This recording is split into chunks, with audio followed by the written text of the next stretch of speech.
मेरे प्रिय मित्रों, नमस्कार। फ्रेंड्स, इससे ठीक पहले के एपिसोड में मैंने आप सबके समक्ष एक तथ्य रखा था और वह यह कि हमारे जितने भी एक्शन होते हैं, बिहेवियर होते हैं, उन सब के केंद्र में हमारा विचार होता है। जैसे हमारे विचार होते हैं उसी तरह से हमारी अवधारणाएं बनती हैं और अवधारणाओं के अनुसार ही हम काम करते हैं। अब हम इसी तथ्य को अपने केस पर अप्लाई करके देखते हैं। तो हमारा केस क्या है? हमारा केस कुल मिलाकर के यह है कि एक लड़का है, एक लड़की है, दोनों आपस में प्रेम करते हैं। ठीक है, वो उम्र प्रेम करने की होती है, वो प्रेम करते हैं।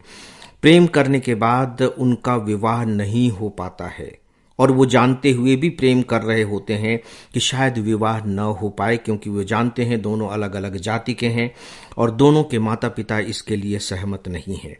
एक विकल्प उनके पास था कि यदि लड़का किसी बहुत अच्छी नौकरी में आ जाता तो शायद लड़की का पिता कुछ मान जाता और यहाँ तक कि लड़के का पिता भी शायद उस लड़की को स्वीकार कर लेता, लेकिन लड़का ऐसा नहीं कर पाया। अब लड़की का विवाह दूसरी जगह होने जा रहा है, जिसे लेकर के जो लड़का है, जिसे हम यहाँ प्रेमी कहेंगे, बुरी तरह से टूट चुका है, परेशान है।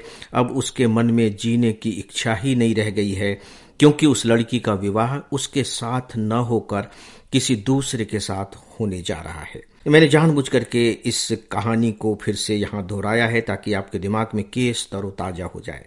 हम लोग अब तलाश कर रहे हैं दोषी की, कि इस पूरे के पूरे मामले में दोषी कौन है। तो आइए अब हम विचारों के स्तर पर इस केस का परीक्षण करने की कोशिश करते हैं। यहां जो विचार है वह है प्रेम, यानी कि प्रेम की भावना। प्रेम के बारे में लड़के के अपने विचार हैं और प्रेम के बारे में लड़की के अपने विचार हैं। अब हमें देखना यह होगा कि क्या प्रेम के बारे में इनके जो विचार हैं वे सही हैं या गलत हैं, और यदि गलत हैं तो क्यों हैं, सही हैं तो कितने सही हैं, इन पर हम लोग बातें करेंगे। दोस्तों, ये बहुत ही इंटरेस्टिंग टॉपिक है और मैं चाहूंगा कि आप सब भी कम से कम विचारों के स्तर पर तो इसमें पार्टिसिपेट करें ही करें। इसलिए नहीं कि इन प्रेमी और प्रेमिकाओं के बारे में हमें विचार करना है, बल्कि इसलिए भी, भले आप इसको स्वीकार न करें, अगर आपकी उम्र 50-60 साल की हो गई है, भले ही आप स्वीकार न करें कि आपने भी प्रेम किया था, लेकिन किया तो था। और मैं चाहूंगा कि विचार करते समय आप अपनी उस उम्र में चले जाएं, पास्ट ट्रेवल करें, तभी आप जस्टिस कर पाएंगे इन बेचारे प्रेमी प्रेमिकाओं के साथ। आपके अंदर भी इस तरह की भावनाएं पैदा हुई थी, चाहे आप उसे रूप दे पाए या नहीं दे पाए, किसी को बता पाए या नहीं बता पाए, लेकिन किसी न किसी से प्रेम तो आपने किया ही था। और मजेदार बात यह है कि हो सकता है कि वह प्रेम बिल्कुल काल्पनिक भी हो, लेकिन यह नहीं हो सकता कि प्रेम किया ही नहीं होगा। फिर चाहे आप पुरुष हों, चाहे आप स्त्री हों। यदि हम इस तथ्य को स्वीकार कर लेते हैं, ईमानदारी के साथ स्वीकार कर लेते हैं, बहुत गहरे में जाकर अपनी छानबीन करने के बाद इसे स्वीकार कर लेते हैं, तो यहां हमें एक बात तो मान लेनी चाहिए, और वह बात यह कि यदि लड़के और लड़की के मन में, यानी कि अभी जो हमारे सामने कटघरे में खड़े हैं, यदि इन लड़के और लड़की के मन में प्रेम का भाव उत्पन्न हुआ है तो वो गलत नहीं है। और बल्कि सच पूछे तो मैं तो यहां तक कहूंगा कि यदि इनके मन में प्रेम का भाव उत्पन्न नहीं हुआ होता तो यह गलत होता। इसका मतलब है कि कुछ न कुछ एबनॉर्मलिटी है। प्रेम के भाव का उत्पन्न होना बहुत ही एक स्वाभाविक प्रक्रिया है, प्राकृतिक प्रक्रिया है। चाहे आप इसे प्राकृतिक प्रक्रिया कह लीजिए, चाहे आप इसे जैविक प्रक्रिया कह लीजिए या बायोलॉजिकल प्रक्रिया कह लीजिए।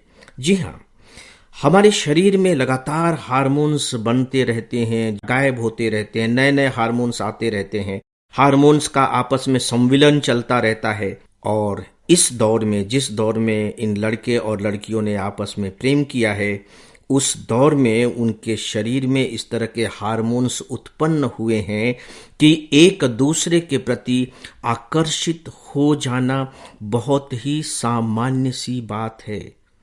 लेकिन क्या समाज इस तथ्य को इस सत्य को खुले रूप में स्वीकार कर पाएगा?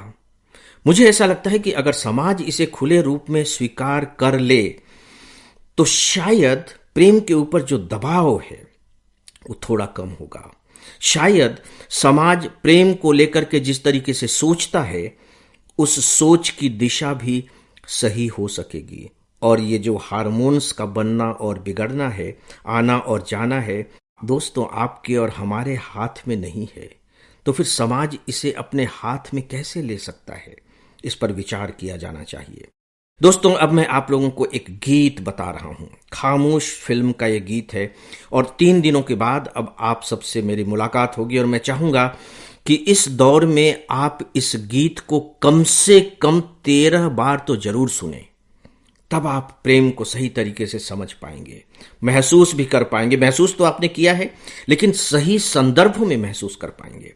और यदि ऐसा कर पाएंगे तो इन दोनों के साथ शायद सही न्याय भी कर पाएं।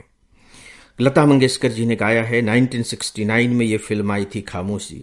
दोस्तों बहुत खूबसूरत है। शुरू की लाइन है, हमने देखी है इन आँखों की महकती खुशबू, हाथ से छू के इसे रिश्ते का कोई नाम न दे।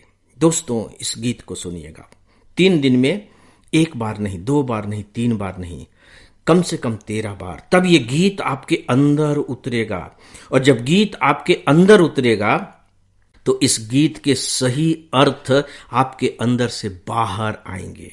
प्लीज आप ऐसा कीजिएगा। हम लोग इस पर आगे चल करके बात करेंगे और यदि आप इस गीत को सुने रहेंगे तो मेरी बातों का सही मायने में आप रस भी ले पाएंगे। Please do it. अब मुझे इजाजत दें। 3 दिनों तक अपना ख्याल रखें, अपने लोगों का ख्याल रखें। नमस्कार।